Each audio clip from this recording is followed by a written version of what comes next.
आती है। रूपमती अपने भाइयों को पुकारने लगती है। उसके भाई महाराज को रोकने आते हैं। तब महाराज अपनी तलवार उन चारों पर चला देते हैं। यह देखकर रूपमती को बहुत दुख होता है। मेरे कारण मेरे भाइयों की मृत्यु हुई है। ये सोचकर रूपमती महाराज को धक्का देकर भागने लगती है।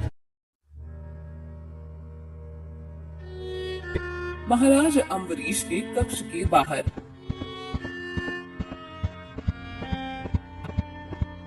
महाराज, महाराज, क्या हुआ दासी? क्या समाचार लाई हो? महाराज, महारानी ने इस बार फिर से एक मरे हुए बच्चे को जन्म दिया है। क्या आज फिर से? नहीं नहीं नहीं नहीं, ऐसा नहीं हो सकता। ये चौथी बार हुआ है कि महारानी ने मरे हुए बच्चे को जन्म दिया है। महाराज अम्बरीश बहुत दुखी और क्रोधित हो जाते हैं। उनकी पत्नी महारानी अनुसुईया ने लगातार चौथी बार मरे हुए बच्चे को जन्म दिया था। हर बार महारानी एक मरे हुए बच्चे को जन्म दे रही थी। ये क्या हो रहा है? क्या मेरे भाग्य में पिता बनने का सुख ही नहीं है? महारानी गर्भवती तो होती है, परंतु मरे हुए बच्चे को जन्म देती है। ये हर बार कैसे संभव है? समझ नहीं आ रहा है कि महारानी के साथ ये क्या हो रहा है।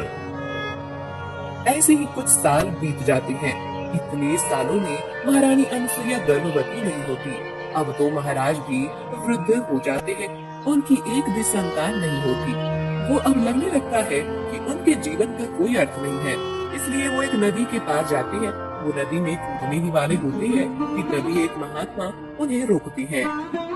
राजन, ये क्या कह रही हैं आप? आत्महत्या करना एक बहुत बड़ा पाप है। आप अपने जीवन को ऐसे क्यों समाप्त करना चाहते हैं? क्या बताऊं महात्मा, मैं इतने बड़े राज्य का महाराज हूँ। विश्व में सबसे सुंदर स्त्री मेरी पत्नी है। धन, संपत्ति, सत्ता, किसी वस्तु का कोई अभाव नहीं है मेरे जीवन में। परंतु इस सब के परे मेरे जीवन में इतना दुख है कि ये बाकी सभी सुख उसके सामने तुच्छ है। मेरी एक भी संतान नहीं है। मेरी पत्नी ने 4 बार बच्चे को जन्म दिया, परंतु वो सभी बच्चे मरे हुए थे। इतना सब कुछ होने के बाद भी मैं निपुत्रिक ही रहूंगा। यही दुख मुझे जीने नहीं दे रहा है। राजन, आपके दुख का ये तो कारण नहीं होना चाहिए। मैं आपके मुखमंडल को देखकर ये कह सकता हूँ कि आपके भाग्य में पुत्र का सुख है। आप निपुत्रिक नहीं है। क्या आपके कहने का अर्थ क्या है महात्मा जी? इसका अर्थ है कि मेरे भाग्य में पुत्र का सुख है।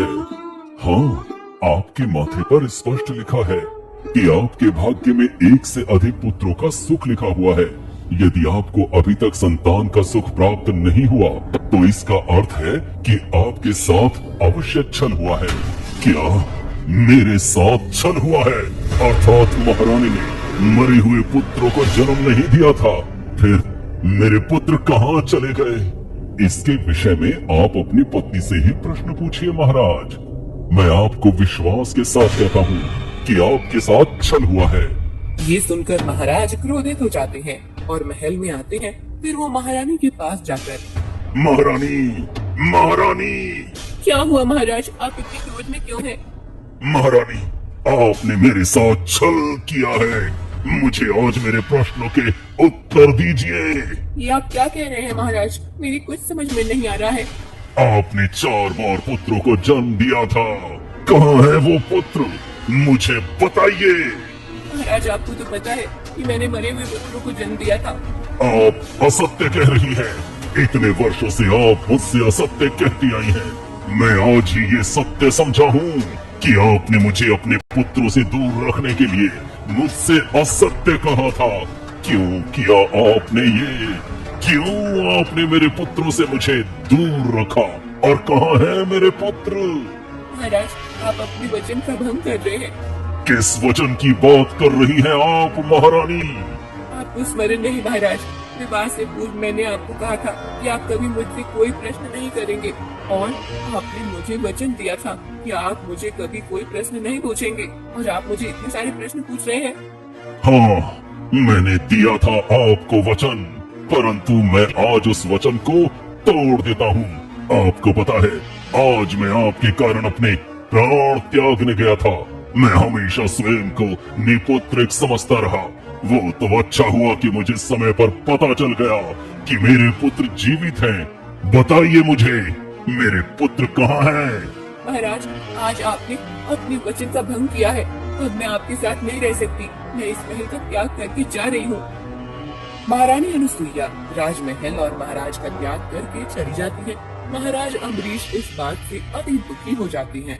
उन्हें समझ ही नहीं आता कि आखिर उनके प्रश्नों के उत्तर उन्हें कैसे मिल पाएंगे। कुछ दिन बीत जाते हैं। एक दिन नहीं, मुझे मेरे प्रश्नों के उत्तर ढूंढने ही होंगे। आखिर मेरे पुत्र यदि जीवित हैं, तो वो कहाँ हैं? जब तक मुझे मेरे प्रश्नों के उत्तर नहीं मिलते, तो मैं विचार कर करके भ्रमित हो जाऊंगा। ऐसा विचार करके महाराज अपने क्रोध को शांत करने के लिए और अपने प्रश्नों के उत्तर ढूंढने के लिए महल से बाहर चले जाते हैं।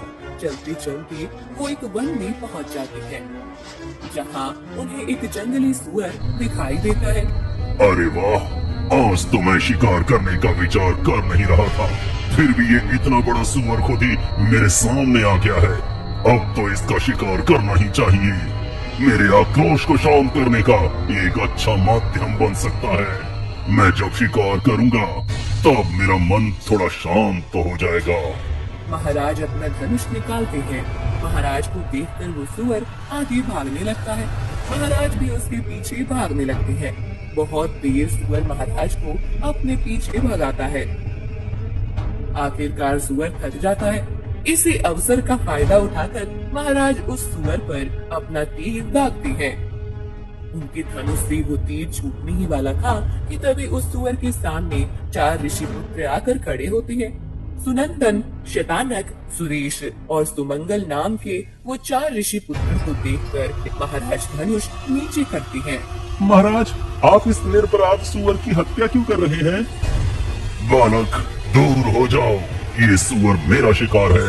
मैं एक राजा हूँ और शिकार करना ये राजा का कर्तव्य होता है। तुम मेरे कर्तव्य में बाधा बन रहे हो। महाराज, जिस प्रकार शिकार करना ये आपका कर्तव्य है, परंतु इस वन के सभी जीवों का रक्षण करना हमारा कर्तव्य है। हम आपको इस सुअर का क्या, इस वन में किसी भी जीव का शिकार करने नहीं देंगे। ऋषि पुत्रों, दूर हो जाओ, अन्यथा मुझे तुम पर भी तीर चलाना पड़ेगा।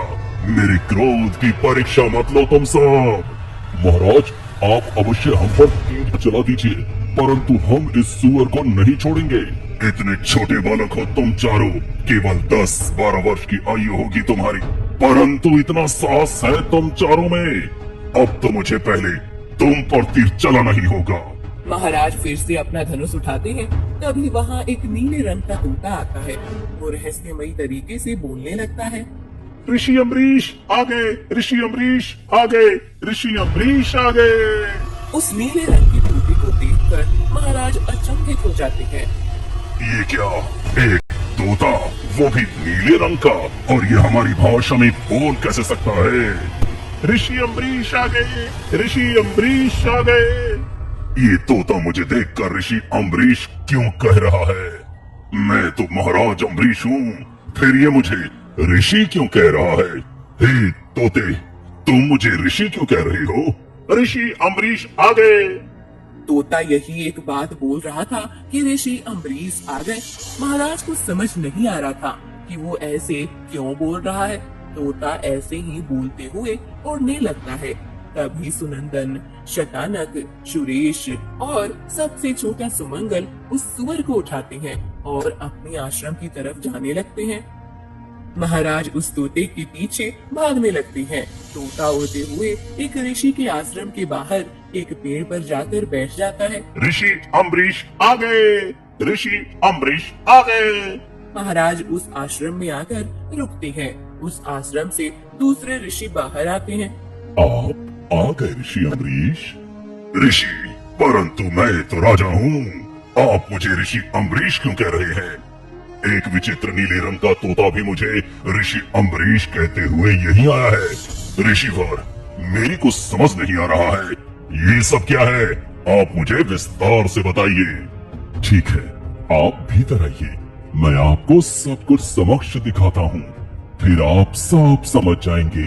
महाराज अम्बरीश ऋषि के साथ अंदर चले जाते हैं। फिर महाराज, आपको कुछ बातों का विस्मरण हो गया है। आपको उन बातों का स्मरण होते ही आप सब कुछ समझ जाएंगे। आइए, आप इस आईने में देखिए। ऋषि महाराज अम्बरीश को एक दिव्य आईना दिखाते हैं। महाराज उस आईने में देखते हैं और उन्हें उनका भूतकाल दिखने लगता है। एक घने पेड़ के नीचे ऋषि अम्बरीश बैठे हुए थे। तपस्या दलील जिसे अम्बरीश अपनी आंखें बंद करके मंत्र जाप कर रहे थे। तभी वहाँ एक सुंदर कन्या आती है। वो सुंदर कन्या ऋषिवर से कहती है, ऋषिवर, ऋषिवर, अपनी आंखें खोलिए। उस सुंदर कन्या की वो मधुर आवाज सुनकर ऋषि अम्बरीश की तपस्या भंग हो जाती है। महाराज अम्बरीश अपनी आंखें खोलते हैं। उसका मधुर आवाज और अलौकिक सौंदर्य देखकर ऋषि अम्बरीश उस पर मोहित हो जाते हैं। कौन हो तुम सुंदरी, और तुमने मेरी तपस्या भंग क्यों की? महाराज, मैं एक राजकुमारी हूँ। मेरे सेवक और दासियों के साथ इस वन में आई थी मैं, परंतु मैं अकेली पड़ गई और इस वन में अपना मार्ग भटक गई हूँ। आप कृपया मुझे इस वन से बाहर जाने का मार्ग बता सकते हैं? आपका बहुत उपकार हो जाएगा। तुम जैसी सुंदरी की सहायता करना तो मेरा धर्म है। इसमें उपकार प्रकट करने की कोई आवश्यकता नहीं है। चलो, तुम्हें इस वन से बाहर जाने का मार्ग दिखाता हूँ। जैसे ही ऋषि अम्बरीश जैसे ही उस पेड़ से नीचे आते हैं। कन्या, कुछ क्षण के लिए मैं तुम पर मोहित हो गया और मेरी तपस्या भंग हो गई, परंतु अब तो मैं इस पेड़ से भी उठ गया हूँ। अब तो मेरी इतने वर्षों की तपस्या का फल भी मुझे प्राप्त नहीं होगा। अब मैं एक सामान्य पुरुष बन गया हूँ। मैं भी आप पर मोहित हो गई हूँ। मैं एक राजकुमारी हूँ और मेरे पिता का कोई अन्य संतान नहीं है। मेरे पिताश्री का राज्य आगे चलाने के लिए उत्तराधिकारी होना आवश्यक है। यदि आप मुझसे विवाह कर लेंगे तो आप नए राजा बन जाएंगे और हमारे मोह को हम प्रेम के बंधन में बांध सकेंगे।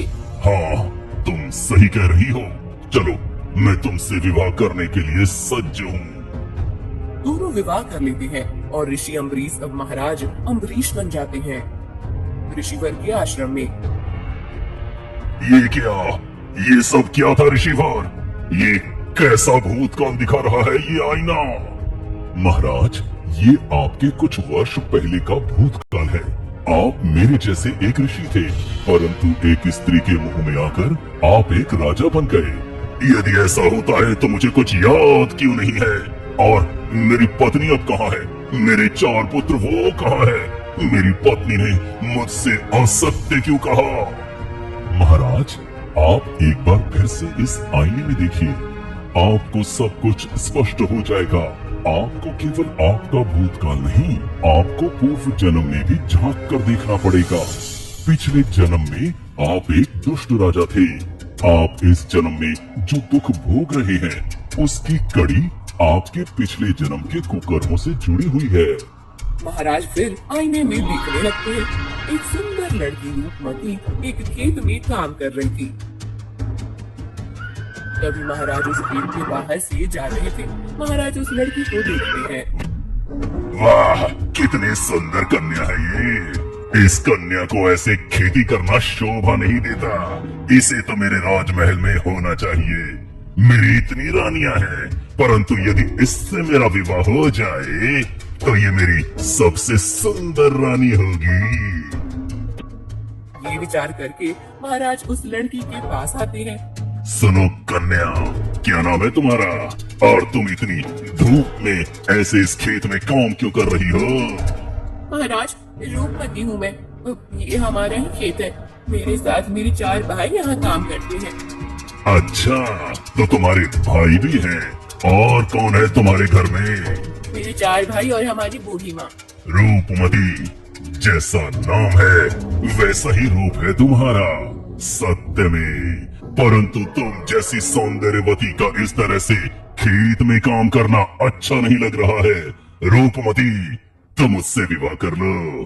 तुम मेरी रानी बन जाओ तो तुम्हें इन सब कष्टों से मुक्ति मिल जाएगी। तुम्हारा ये गरीब परिवार भी सुखी हो जाएगा। मैं तुम्हारे परिवार को इतना धन दूंगा कि तुम्हारा परिवार आराम से बैठकर अपना पूरा जीवन व्यतीत कर पाएगा। अर्थात आप मुझे खरीदना चाहते हैं महाराज? नहीं, मैं तो तुमसे विवाह करना चाहता हूँ। तुम इतनी सुंदर हो कि तुम मेरी रानी बनने के लिए ही बनी हो। मेरी जितनी भी रानियां हैं सभी एक से बढ़कर एक सुंदर हैं, परंतु तुम जैसा सौंदर्य उनमें से किसी का भी नहीं है। क्षमा करें महाराज, मैं आपके इस प्रस्ताव को स्वीकार नहीं कर सकती। मैं आपसे विवाह नहीं करूंगी। रूपमती की ये बात सुनकर महाराज गुस्सा होकर चले जाते हैं। रूपमती अपने घर आकर अपनी माँ और भाइयों को सब बता देती है। इधर महाराज की आंखों के सामने से रूपमती का चेहरा जा ही नहीं रहा था। वो बार बार आकर रूपमती से आकर विवाह की बात करते हैं, परंतु रूपमती हर बार ना कहती है। फिर एक दिन, रूपमती, तुम्हारे सौंदर्य ने मुझे उन्मत्त कर दिया है। तुम्हें मुझसे विवाह करना ही होगा। यदि तुमने हाँ नहीं कहा तो मैं बलपूर्वक तुम्हें उठा कर ले जाऊंगा। महाराज, आप पहले से ही इतनी रानियों के साथ विवाहित हैं। कदाचित मुझसे विवाह करने के बाद भी आपको मुझसे अधिक सुंदर कोई स्त्री मिली तो आप उससे भी विवाह कर लेंगे। आप मुझसे एक निष्ठ नहीं रह सकते, इसलिए मैं आपसे विवाह नहीं करना चाहती। रूपमती की ये बात सुनकर महाराज का गुस्सा आसमान छू लेता है। महाराज रूपमती को उठाते हैं और अपने घोड़े पर बिठाते हैं। रूपमती अपने भाइयों को पुकारने लगती है। उसके भाई महाराज को रोकने आते हैं। तब महाराज अपनी तलवार उन चारों पर चला देते हैं। यह देखकर रूपमती को बहुत दुख होता है। मेरे कारण मेरे भाइयों की मृत्यु हुई है। ये सोचकर रूपमती महाराज को धक्का देकर भागने लगती है और एक कुएं में जाकर कूद जाती है। गिर जाती है। ये बात उसकी बूढ़ी माँ को पता चलती है। हे ईश्वर, 4 पुत्र और 1 पुत्री के होते हुए भी आज मैं निसंतान हो गई हूँ।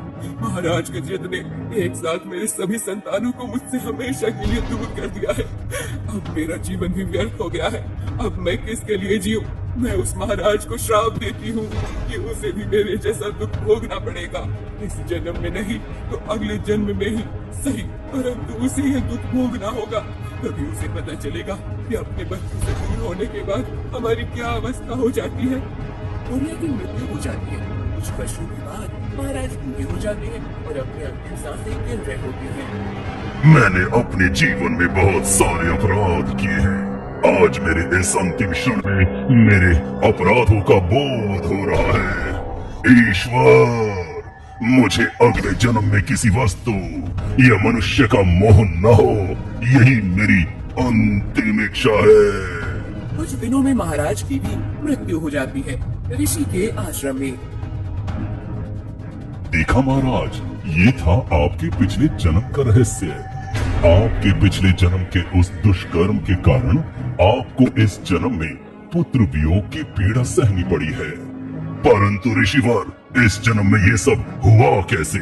मेरा पहले ऋषि होना, फिर उस सुंदरी से विवाह करना, उसका मेरी पत्नी बनने के बाद 4 पुत्रों को जन्म देना और उन्हें मरा हुआ कहना, इस सब में उस बुढ़िया का क्या संबंध है? और मेरे 4 पुत्र कहाँ हैं? आपके 4 पुत्र जीवित हैं महाराज, और यही है, आपको वन में जो 4 ऋषि पुत्र मिले थे वो आपके ही पुत्र हैं। महारानी पुत्र को जन्म देकर एक दासी के माध्यम से